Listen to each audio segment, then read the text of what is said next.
तो नमस्कार दोस्तों, परमाच केसन के यूट्यूब चैनल पे आप सभी दोस्तों का स्वागत करते हैं। आज की जो क्लास होने वाली है बहुत बेहतरीन होने वाली है। गणित पेडागोजी के PYQ प्रश्न पे आधारित होने वाली है, क्योंकि आज की क्लास जो है 2 वर्षों के मिलाकर जितने भी हार्ड प्रश्न है उसको इसमें शामिल किया गया है। तो आप लोगों को पता है कि मेरी जितनी भी यहाँ पे गणित पेडागोजी की जितने भी प्रश्न होते हैं या फिर जितनी भी क्लास होते हैं वो केवल टैग वर्ड और यहाँ पे कीवर्ड के आधार पे होते हैं, ताकि अगर आपको प्रश्न पेपर में नहीं आ रहे हैं तो आप कीवर्ड और यहाँ पे टैग वर्ड का प्रयोग करके प्रश्नों को सॉल्व कर लें। तो शुरू करते हैं आज के पहले प्रश्न से। लेकिन आगे बढ़ने से पहले बता दें कि जितने भी लोगों ने अभी तक हमारे चैनल को सब्सक्राइब नहीं किया तो सब्सक्राइब कर लीजिए, साथ में शेयर कर दीजिए अपने अपने ग्रुप में, ताकि अधिक से अधिक लोग हमारे चैनल से जुड़ सके। साथ में टेलीग्राम चैनल को ज्वाइन कर लीजिएगा, वहां से PDF आप किसी भी प्रकार के किसी भी सब्जेक्ट की मुफ्त में ले सकते हैं। तो शुरू करते हैं आज के पहले प्रश्न से। खास करके आज की क्लास जो है उन लोगों के लिए बेहतर होने वाली है जिनका नहीं निकल पा रहा है क्लास, या फिर कह सकते हैं कि सीट नहीं क्लियर हो पा रहा है, और फर्स्ट बार देने वाले एग्जाम लोगों के लिए बहुत ही बेहतरीन होने वाली है। तो शुरू करते हैं सबसे पहले आज के पहले प्रश्न से। तो पहला प्रश्न हमारा कह रहा है कि यदि कोई छात्र किसी गणितीय समस्या को हल करते समय केवल यांत्रिक, देखिए केवल यानी किसी एक यांत्रिक विधि का प्रयोग करता है, केवल एक ही पार्टिकुलर विधि का यहाँ पे उपयोग करता है, पर निर्भर रहता है या फिर निर्भर करता है, इसके पीछे के तर्क यानी क्या लॉजिक है, उसकी अवधारणा क्या है, सेंटेंस क्या है, नहीं समझता है, तो इस स्थिति में गणित शिक्षण के किस पक्ष की विफलता को दर्शाती है। मतलब कह रहा है कोई बालक है किसी एक ही पार्टिकुलर सब्जेक्ट की या फिर किसी एक ही चीज के यहाँ पे यांत्रिक विधियों का प्रयोग करता है, या फिर उस पर निर्भर रहता है, बोल कर पढ़ता है या फिर रट्टा मार लेता है, लेकिन उसके पीछे का जो लॉजिक है उसे नहीं समझ पाता है, उसकी अवधारणा को नहीं समझता है, तर्क को नहीं समझता। तो ये गणित के किस शिक्षण विधि का पक्ष को विफलता को दर्शाती है। तो पहला हमारा देखिए कह रहा है कि यह गणितीय तत्वों की पुनरावृत्ति, पुनरावृत्ति का मतलब होता है दोहराना, दोहराने की बात कर रहा है, जो कि एक नेगेटिव वर्ड है। यहाँ पे देखिए नेगेटिव वर्ड का मतलब है यहाँ पे क्षमता की कमी को दर्शाता है। दूसरा कह रहा है यह स्पष्ट रूप से इस बात को दर्शाता है कि छात्र में तार्किक और विश्लेषणात्मक सोच का विकास नहीं हो पाया है। एकदम राइट आंसर है, जितने भी लोगों का यहाँ पे आया है दूसरा एकदम करेक्ट होगा, दूसरा ऑप्शन आपका यहाँ पे सही होगा। तीसरा करा ये दर्शाता है कि छात्र पर्याप्त अभ्यास नहीं करता तो वो कैसे लिखता, केवल एक ही प्रयोगों का यहाँ पे शिक्षण विधियों का प्रयोग करता। यहाँ पे करा यह इस बात का संकेत देता है कि छात्र गणितीय भाषा को स्पष्ट रूप से नहीं समझ पा रहा है। तो इसका राइट आंसर जितने भी लोगों का आया है यहाँ पे दूसरा एकदम करेक्ट होगा। अगर हम यहाँ पे दूसरे प्रश्न की अगर बात करें उससे पहले इसकी व्याख्या क्या है उसको देख लेते हैं। करा गणित केवल रटने और यहाँ पे करा प्रतिक्रियात्मक हल करने का विषय नहीं है, बल्कि यह तर्क समझ और विश्लेषण आधारित होता है। यदि छात्र केवल कर रहा है कि सूत्रों का प्रयोग कर रहा है, केवल सूत्र यानी किसी एक ही यांत्रिक चीज का प्रयोग कर रहा है, इसके पीछे की सोच को समझ नहीं पा रहा है, तो यह शिक्षण की अवधारणात्मक स्पष्टता को कमी दर्शाता है। यानी बालक को तर्क के साथ प्रश्नों को सॉल्व करना चाहिए कि आखिर ये हो कैसे रहा है। अगर हम बात करें यहाँ पे दूसरे प्रश्न की, जो कि बहुत ही बेहतर है, ये प्रश्न देखिए कह रहा है कि एक शिक्षक कक्षा में क्षेत्रफल का परिमाप यानी एरिया के बारे में बता रहा है। अवधारणा को समझाने के लिए बच्चों को विभिन्न आकृतियों यानी अलग अलग तरीकों शिक्षण विधियों का प्रयोग कर रहा है, जैसे में कागज के काटकर चिपकाने की यहाँ पे गतिविधियां कराता है। करा कि इस प्रकार की गतिविधि जो है प्राथमिक के लिए उद्देश्य क्या है। पहला करा कि प्राथमिक का मतलब होता है 1 से लेकर 5 तक के बालकों के लिए उद्देश्य क्या है।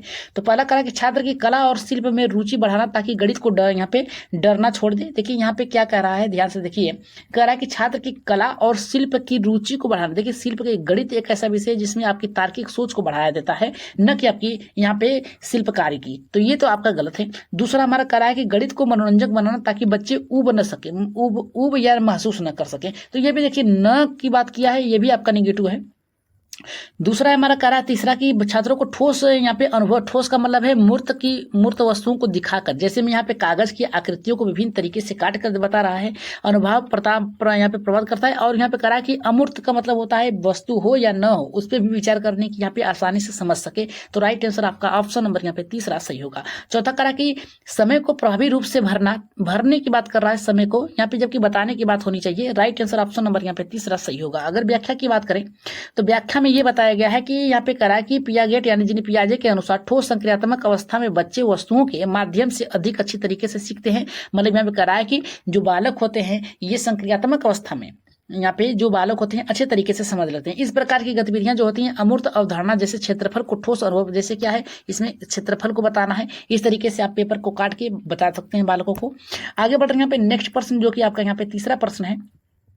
तीसरा प्रश्न बहुत ही बेहतर है। ये करा कि यदि एक शिक्षक गणित की कक्षा में बच्चों को केवल, देखिए केवल, केवल शब्द दिया है तो किसी एक पर ही यहाँ पे बात को यहाँ पे केंद्रित करता है, उत्तर देने के लिए अंक देता है। किसी एक ही चीज के लिए गणित में केवल उत्तर देने के लिए अंक देता है, उसकी सोच की प्रक्रिया का ये प्रयुक्त विधि की सराहना नहीं करता है। इसका दीर्घकालीन प्रभाव क्या होगा, यानी लंबे समय तक इसका प्रभाव क्या होगा। पहला करा कि बच्चों के उत्तर पर केंद्रित तो होंगे और यहाँ पे प्रक्रियात्मक समझ को सुधारा जाएगा। दूसरा करा कि बच्चे रचनात्मक तरीके से समस्या हल करने में यहाँ पे झिझकने लगेंगे और जोखिम नहीं लेंगे। तीसरा करा कि बच्चे गणित में बेहतर अंक लाने के लिए यहाँ पे लाने के लिए लगेंगे क्योंकि ये परिणाम में ध्यान देंगे। और चौथा करा कि इससे कक्षा में अनुशासन बना रहेगा क्योंकि बच्चे सीधे समाधान देने में यहाँ पे ध्यान देंगे। तो राइट आंसर यहाँ पे किसके साथ जाएगा। अगर हम बात करें इसके राइट आंसर की तो यहाँ पे देखिए कहा है कि रचनात्मक की बात क्या है, समस्या हल करने और यहाँ पे झिझकने लगेंगे जो कि जोखिम नहीं होगा।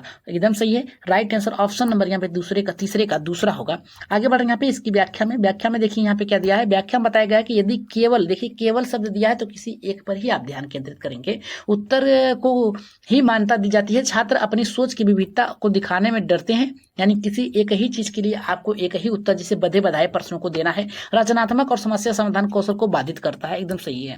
जैसे में आपको पूछ दिया जाए कि 2 + 2 कितना होगा तो आप कहेंगे बधे बधाए, यहाँ पे इसका उत्तर होगा केवल 4। इसी के आप अंक देंगे। अगर हम कहेंगे कि 4 कितने प्रकार से लिख सकते हैं तो बालक ये खुले अंत वाले हो जाएंगे, इसलिए यहाँ पे बाधित होगा क्योंकि बधे बधाए प्रश्न यहाँ पे पूछ रहा है।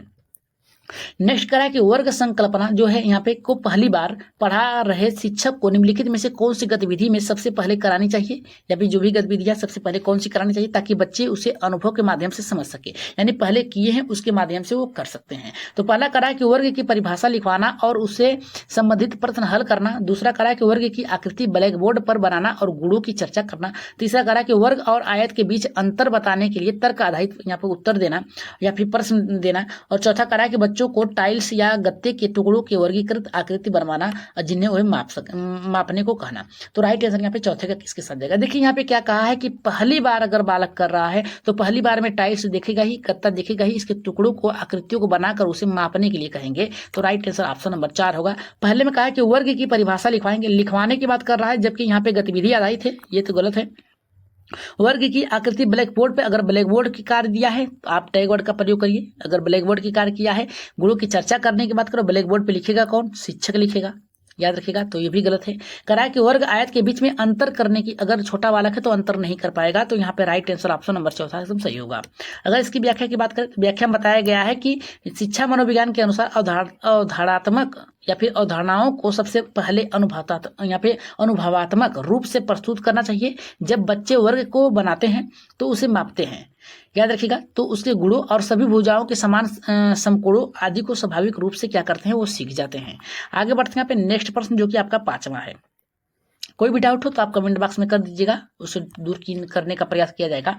यहाँ पे कहा 5वां की गणित शिक्षण में मूल्यांकन का यहाँ पे मुख्य उद्देश्य क्या होना चाहिए यदि शिक्षा का दृष्टिकोण समग्र विकास और अवधारणात्मक स्पष्टता पर केंद्रित हो।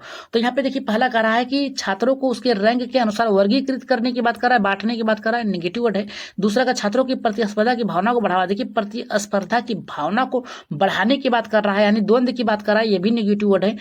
तीसरा कह रहा है कि यह जानना कि छात्र कितनी तेजी से प्रश्न को हल कर, तेजी से प्रश्न नहीं, ये आपका नेगेटिव वर्ड है। चौथा कह रहा है कि यह समझना कि छात्र किस स्तर तक अवधारणा को समझ पा रहे हैं और किस क्षेत्र में सुधार की आवश्यकता है, सुधार करना सबसे अधिक होगा। राइट आंसर ऑप्शन नंबर यहाँ पे चौथा सही होगा। अगर हम बात करें इसकी व्याख्या की तो व्याख्या में बताया गया है कि यहाँ पे सर्वेक्षणात्मक यानी उसके बालकों के जो भी क्रिया है उसको देखना, मूल्यांकन और सतत मूल्यांकन, सतत मतलब होता है लगातार, मूल्यांकन का मतलब होता है मूल्यांकन के बाद जो अंकन किया जाता है उसके उद्देश्य को देखना। उद्देश्य बच्चों की सोच को समझना और ताकि न कि केवल अंक देना, इससे शिक्षण को समायोजन करने में सहायता मिलेगी या फिर समायोजित किया जा सकता है।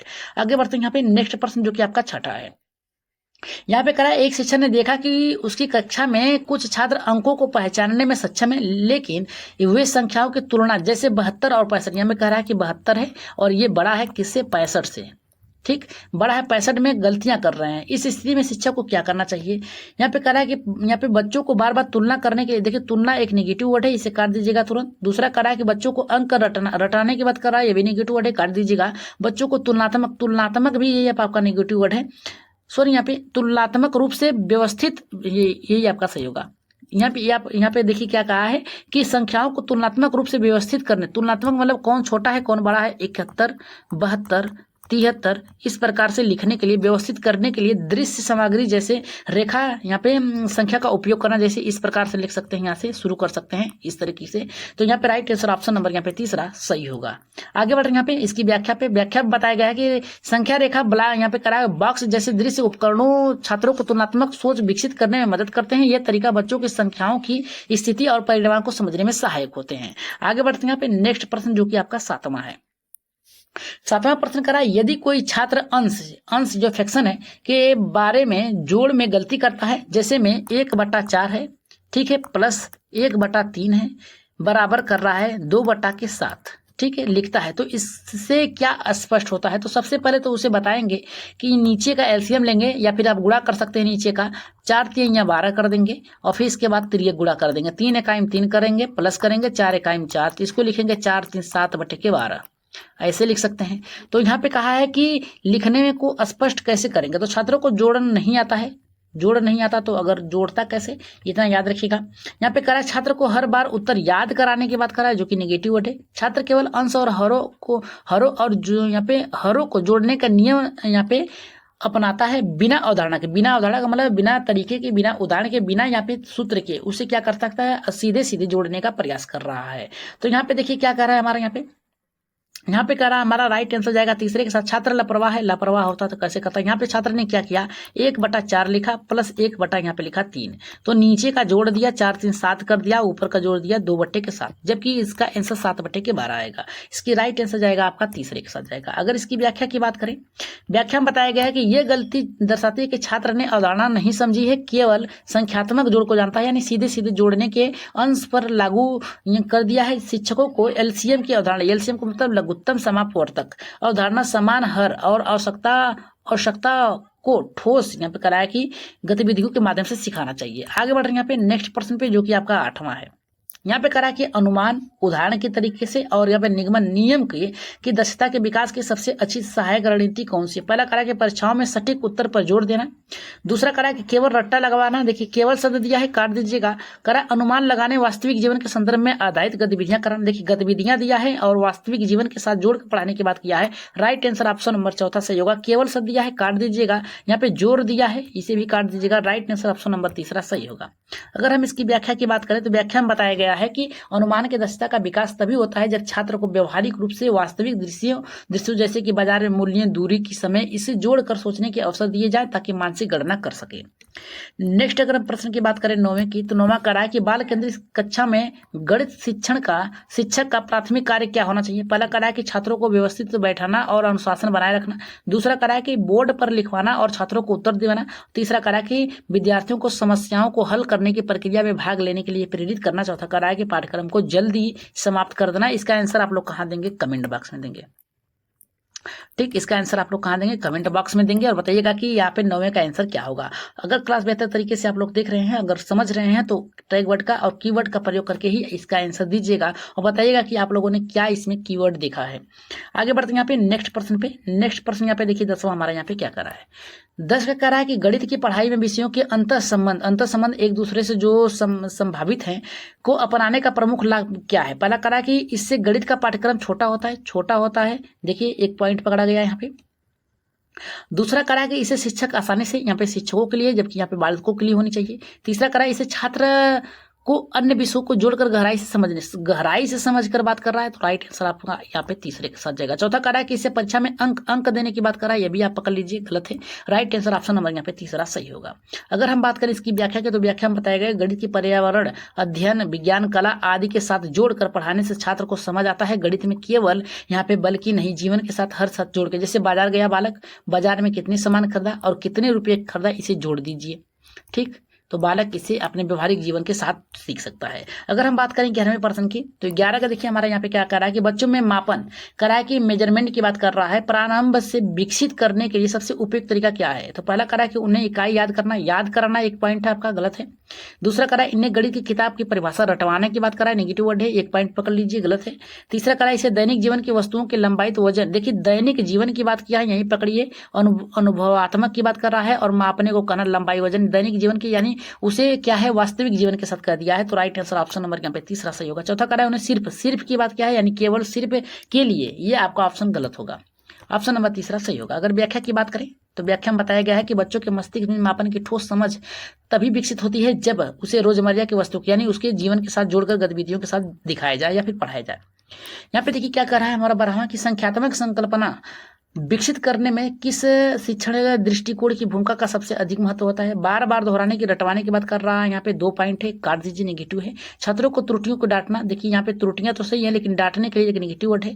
करा है खुले प्रश्न, खुले का मतलब होता है हमने आपको बताया कि 7 कितने प्रकार से लिख सकते हैं, 1 + 2, 1 प्लस यहाँ पे 2 प्लस यहाँ पे 4 कर सकते हैं, 6 कर 5 कर सकते हैं, इस प्रकार से किसी भी तरीके से कर सकता है, खुले अवसर देना। तो राइट आंसर ऑप्शन नंबर यहाँ पे तीसरा सही होगा।